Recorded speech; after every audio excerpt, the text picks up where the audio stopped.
এই যুদ্ধাপরাধীদের বিচার কেন করলাম, তার প্রতিশোধ নেওয়ার জন্য কিন্তু এই ট্রাইব্যুনালে আমাদের বিচার হচ্ছে। তার কারণ যেসব অপরাধের কথা বলা হয়েছে, একটা অপরাধও তো আমি করি নাই বা আমরা কেউ করিনি। যেমন আবু সাইদের হত্যার কথাই ধরো, আবু সাইদকে হত্যা করার কথা বলা হয়েছে। আবু সাইদের বাবা সে যখন সাক্ষী দিল কি বলছে, সারা বিশ্ব জানে আবু সাইদ বুক পেতে গুলি নিয়ে মারা গেছে। আবু সাইদের বাবা ট্রাইব্যুনালে যে সাক্ষী দিল, তার ছেলের মাথার পিছনে গুলি, যখন তাকে গোসল করায় তখনও মাথার পিছনে রক্ত। যদিও মামলা চলাকালীন সময় প্রসিকিউটর বলছিল যে পিছনে না পিছনে, সামনে সামনে। তারপর আবার পরবর্তীতে এক সাংবাদিকের প্রশ্ন সে বলছিল হ্যাঁ মাথায় পিছনের কথাটা বলা আমার ভুল হয়ে গেছে। মানে সাক্ষী যাদের শিখিয়ে পড়ে নিয়ে এসেছে তারা আসলে সঠিক কথা বলতে পারেনি। আবু সাইদের হত্যা, মুগ্ধর হত্যা, তারপর 7.62 বুলেট যেটা ব্যবহার করা হয়েছে 2024 সালের 15 ফেব্রুয়ারির পর থেকে, আমি সেখানে একটা জুডিশিয়াল ইনকোয়ারি কমিশন গঠন করে দিয়েছিলাম হাইকোর্টের জজ সাহেবকে দিয়ে। ডক্টর মোহাম্মদ ইউনূস কিন্তু সেই এনকোয়ারি করতে দেয় নাই। অবৈধ অস্ত্র, থানা লুট করে অস্ত্র, সেগুলি কোথায় গেল সেগুলি খোঁজ করে নাই।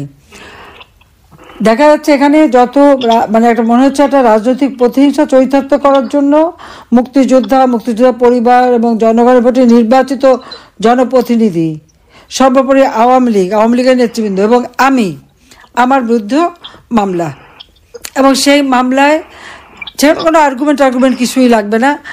তারা নিজেই একজন আইনজীবী ঠিক করে দিয়েছে। সেই আইনজীবী আবার যখন জজ সাহেবের সাথে কথা বলে, সেটাও আবার প্রচার হয়ে গেছে যে সে আইনজীবী খুব ভালো ভালো কথা বলছিল যে আমাকে মুক্তি দিতে হবে, আমার কোনো অপরাধ নেই ইত্যাদি ইত্যাদি। আবার জজ সাহেবকে বলছে আমার তো এই কথাগুলি বলতেই হয়, আমি তো বাইরে অন্য কথা বলতে পারি না, কাজে আমাকে তো বলতেই হবে হ্যাঁ যে না ফাঁসি দেওয়া যাবে না। আমি কি বলতে পারি যে ফাঁসি হোক?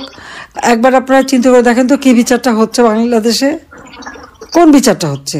তো এই হলো বাংলাদেশের অবস্থা।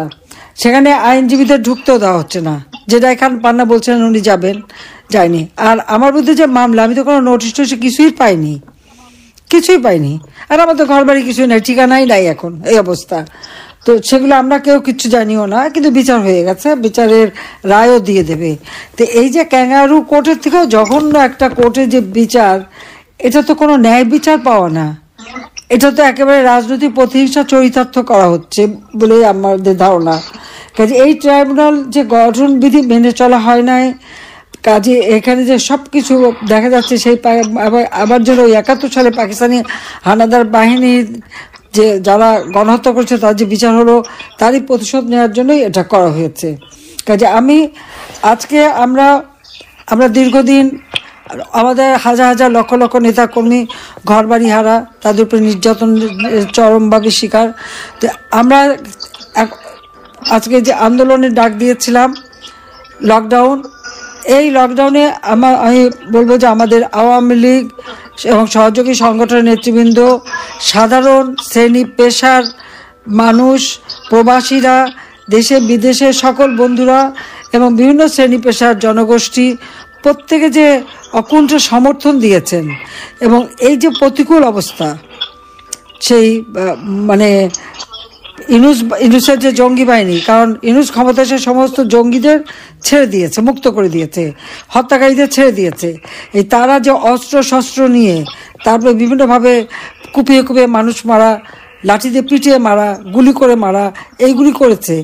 আজকে এত ভয় ভীতি, এত মামলা হামলা, তারপরেও জনগণ রাস্তায় নেমেছে এবং তারা এর প্রতিবাদ করেছে, এবং এই লকডাউন প্রোগ্রামটাকে সর্বাত্মকভাবে তারা সফল করেছে বলে আমি আপনাদের কাছে, আমাদের প্রবাসী যারা, তারা বাংলাদেশের জনগণ, আমার দলের নেতাকর্মী সকলের প্রতি আমি কৃতজ্ঞতা জানাচ্ছি যে আজকে এই যে প্রতিবাদের মধ্য দিয়ে আমার মনে হয় যে ইউনূস ক্ষমতা দখলের পর থেকে বাংলাদেশের মানুষ যে একটা শ্বাসরুদ্ধকর পরিবেশে ছিল, তারা যে একটা হতাশায় ভুগছিল, তারা ভেবেছিল তাদের জন্য বলার বোধহয় কেউ নাই, কিন্তু আওয়ামী লীগ জনগণের পাশে আছে, জনগণের পাশে থাকবে, এবং জনগণের কল্যাণে আওয়ামী লীগ চিরদিন কাজ করে এবং সেইভাবে কাজ করে যাবো। আজকে সেই স্বস্তিটা মানুষের মাঝে ফিরে এসেছে।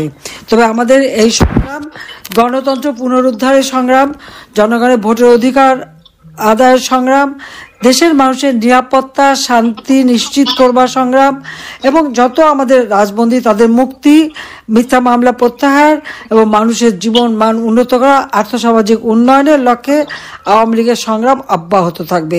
এবং আমাদের এই সমর্থন দেওয়ার জন্য সবাইকে আমি ধন্যবাদ জানাই। এবং আন্তর্জাতিক ক্ষেত্রে যে সমস্ত বন্ধুরা আমাদের বন্ধুপ্রতিম দেশ এবং যারা আমাদের সমর্থন দিচ্ছেন, জনপ্রতিনিধি সকলকে আমি আমার ধন্যবাদ জানাই, কৃতজ্ঞতা জানাই, সবাইকে ধন্যবাদ। আজকে আপনারা এখানে এসেছেন, আপনাদেরকে আমি ধন্যবাদ জানাই।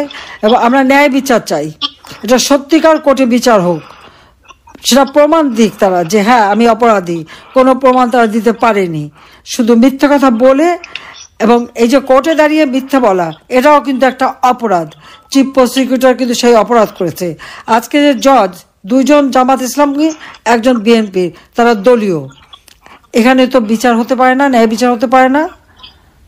কাজে এই অবস্থায় তারা মামলা চালাচ্ছে। ধন্যবাদ জানিয়ে আমার বক্তব্য শেষ করছি। খোদা হাফেজ। জয় বাংলা, জয় বঙ্গবন্ধু, বাংলাদেশ চিরজীবী হোক। ধন্যবাদ।